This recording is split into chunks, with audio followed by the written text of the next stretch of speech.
a great cry of wrongdoing to these countries.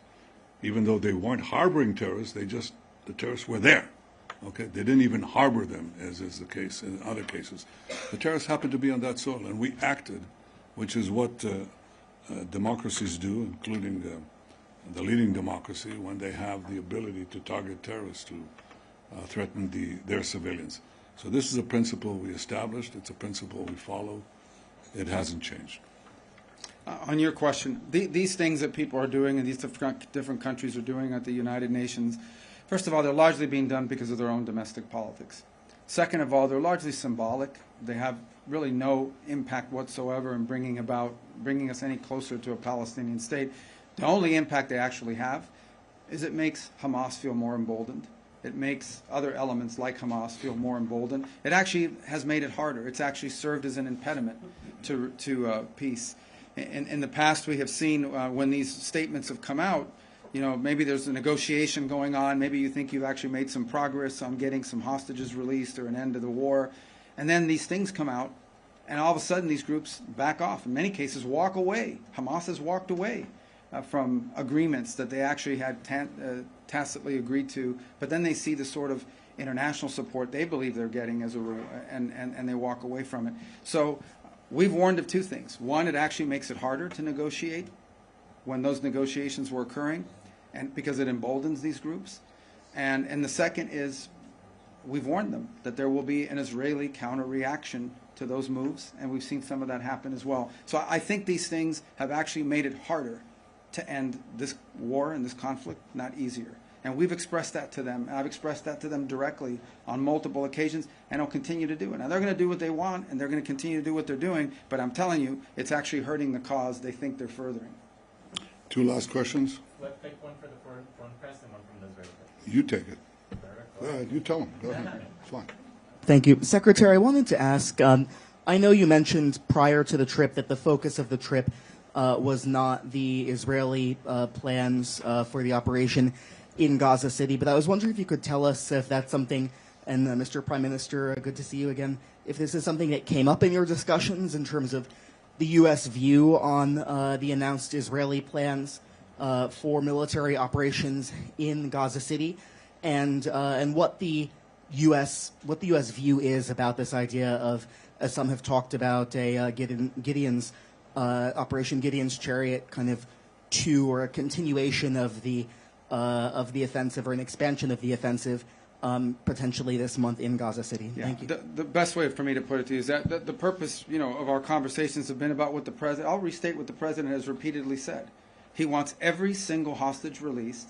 He wants Hamas eliminated as a threat, and he wants to then have the United States be helpful in rebuilding Gaza for the future that's going to be peaceful and prosperous, and not have elements like Hamas operating. That's the goal. Now, how do we achieve that? How do we get there? That's what we're always talking about. That's what we talked about today.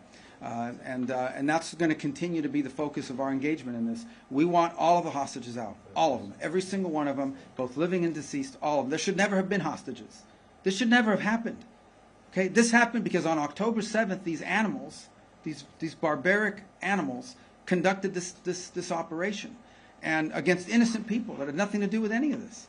And that's why this all started. We've forgotten that. People have forgotten that that's where this all began. That's why the president keeps saying, remember October 7th. We wouldn't even be having these conversations right now if these barbarians had not done what they did.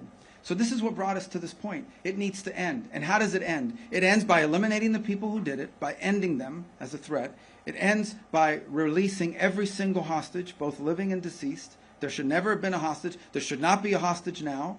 And then, when all of that is done, then we can begin the work, I hope, internationally, to providing the people of Gaza the kind of future that they deserve, but that they will never have as long as a group like Hamas exists. So that's been our focus, and obviously, we have been the focus and at the core of much of what we talked about. How do we achieve what I believe is a shared goal, not just of the United States and Israel, but of multiple countries around the world and certainly in the region who want to see the same outcome. And that's what we've been focused on. That's been the president's focus. And he wants that to all happen as soon and as quickly as possible.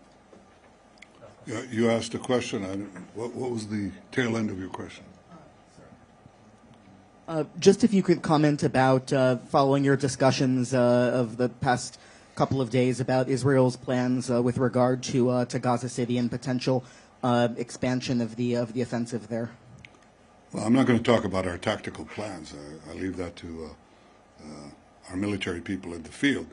But I have stated the cabinet's decision on 5 principles that I brought before it. And as Secretary Rubio correctly said, this war could end now. And it requires the first step for Hamas to lay down its arm, to release all our hostages. And I'll bring you the 3 other points that we put forward. One, the third is that Gaza should be demilitarized.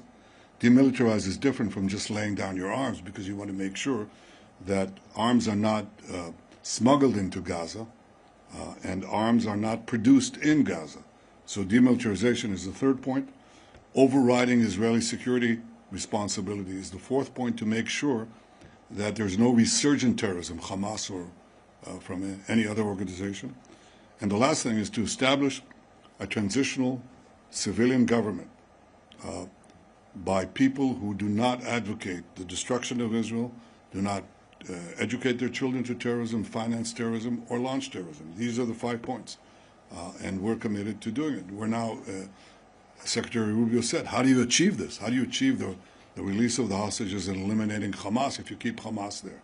If they surrender, lay down their arms, then you can do the rest without battle.